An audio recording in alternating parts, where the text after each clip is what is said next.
Market index performance can be very confusing and very misleading, especially if you do not understand how the weighting system works inside of an index. We'll explain that right now.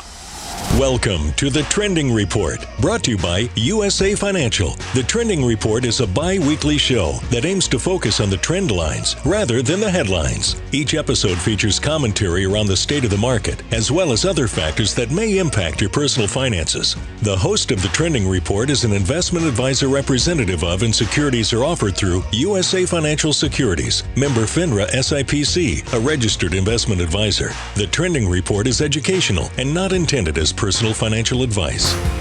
Hello and welcome to the Trending Report. Today we are going to be using data ending last Friday, which was June 23rd.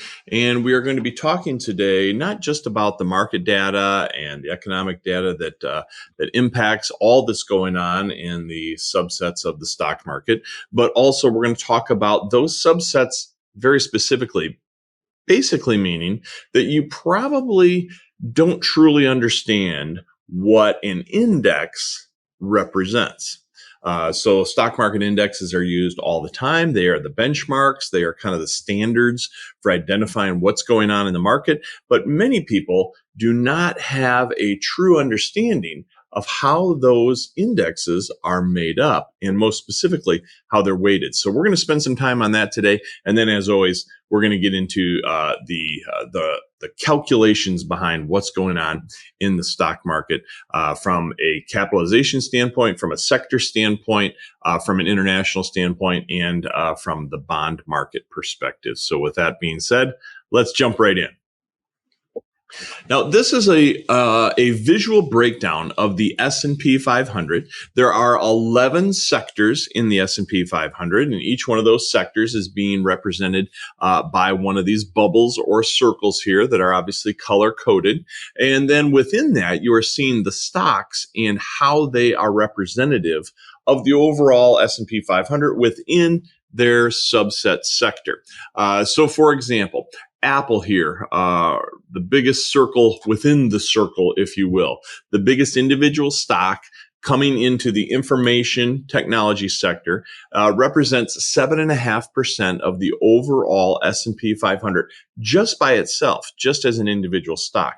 If you take and add up the top 5 stocks in the S&P 500, you've got Apple here, you've got Microsoft right here. Then we jump down over here to Amazon in the lower left in the purple. And then we're back up here to NVIDIA, again in the information tech scenario, or sector, I should say. And then our 5th, we come over here to communications, the upper right pink box, and we've got Alphabet or Google in there. If you add those 5 together, you are looking at over 20% of the S&P 500 just from 5 stocks. The other thing that you notice very quickly on this chart is the size of the bubbles.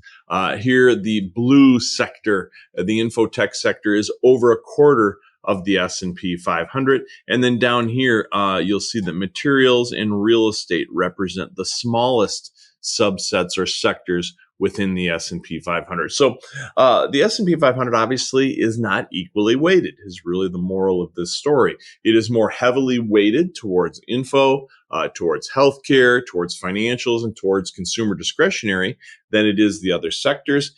And the larger companies obviously weigh significantly heavier in the S&P 500 than probably most people realize.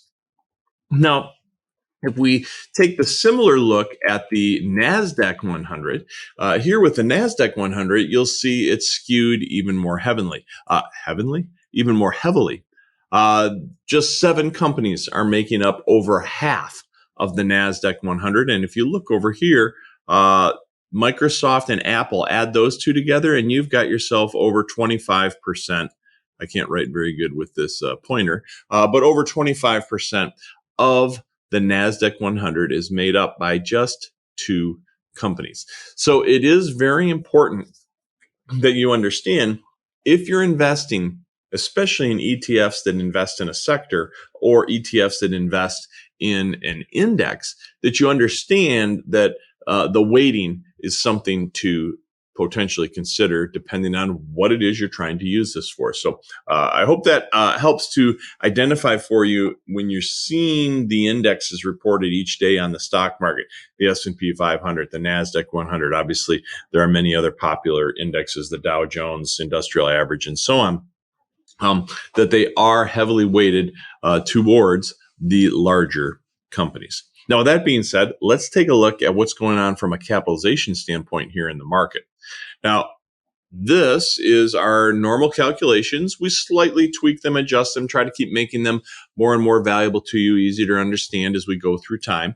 But this is a 1-year view of capitalization. So over here, we're looking at all the different capitalizations from large cap to small cap here within the stock market.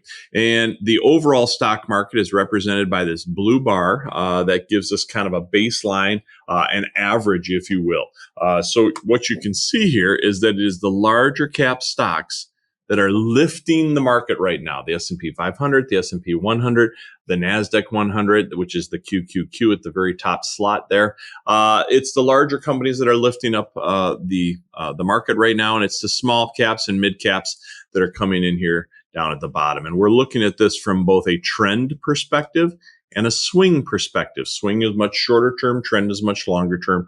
The tilt is simply taking the balance between the two to see. And then this check mark here going down the right, if both are in agreement, so both are green, meaning they're tilting bullish, or both are red, meaning they're tilting bearish, then you'll get a positive check mark here with the blue versus a negative check mark when they're not in sync with each other here with the orange. So here we're looking at the total stock market in terms of a graph. And you can see as you're looking like right through here, it's obviously on an upward trend. We're seeing the resistance top lines, and then we're seeing the support bottom lines here that are kind of giving it a pretty solid channel that it's been running in. From a swing perspective in the short term, we are seeing a short-term swing up here with the green bullish tilt versus and on the trend, we're seeing that we broke out of the bearish trend back here in January, and we are seeing a bullish trend in the overall market moving forward. Now, if we look at the sectors, we'll get a similar but different view. Now, here we are doing the same thing with the sectors. If we equal weight those sectors, this gives us the average in the middle. And here you can see it's consumer discretionary, information, telecom, and industrials at the top of the list, and everything else coming in at the bottom, with real estate and energy being in the lowest position. Now, this is not quite the same looking graphic over here in this area that I'm talking about, because we're looking at an equal weighting of all the sectors, whereas a moment ago we were looking at the overall market, which was being impacted by some of those larger companies like we talked about earlier. But again, we're still seeing, for the most part, a trend that is in the upward. Here in the more shorter term, we are looking at green on the short-term swing, although there is a bit of a sharp downturn that's taken place here in the last few days. And again, it for the most part supports or solidifies what we saw on the previous screen from a capitalization perspective. Now, internationally, again, if we look at the overall international stock market, basically everything except for the U.S., we are also seeing that the trend broke to the bullish side of things a little earlier than it did in the U.S. In the U.S., we broke right around in here about middle of January. This broke at the beginning of December. We are seeing this positive swing up, but if you notice right there, we got a red bar popping in, so it just went to a bearish tilt on the swing in the last day or so. Here we see Latin America at the top, Pacific, and so on, and then down here at the bottom, we're seeing some international dividend and European down at the very bottom. And then finally, we take a look at the bond market. The overall bond market, again, represented here in the middle with the blue bar. And what we've got is long-term corporates and long-term treasuries up here at the top, and short-term treasuries down here at the bottom. So the long-term bonds are lifting the bond market. The short-term bonds are dragging it down to a certain degree. As you can see, we had a bearish trend for quite some time. It started to break bullish here in January with a slight dip. We are trending slowly back down, but still showing bullish, and we are also showing bullish right here on the more recent swing. So it's running relatively even in terms of a ranging market, but is still showing as a slight bullish tilt following this hard plunge that took place here on the bearish standpoint in the second half of last year. So lots going on in the market.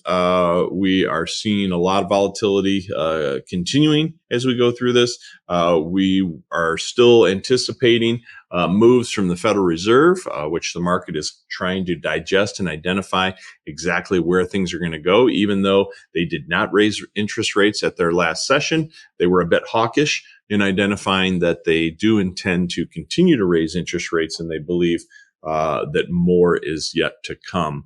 At least from the perspective of the Federal Reserve in terms of interest rate increases, in order to, again, dampen down and pull that inflation back down into line. So it has a lot of impact. There's a lot of volatility. It's going to be an interesting back half of the year, and we'll keep you up to date with the next trending report. Thank you. Thanks again for listening to this episode of The Trending Report, powered by USA Financial. We invite you to visit usafinancial.com to find out more about our work with independent advisors and their clients all around the country. Any projections, targets, or estimates in this report are forward-looking statements and are based on the firm's research, analysis, and assumptions. Due to the rapidly changing market conditions and the complexity of investment decisions, supplemental information and other sources may be required to make informed investment decisions. All expressions of opinions are subject to change without notice. Clients should seek financial advice regarding the appropriateness of investing in any security or investment strategy discussed.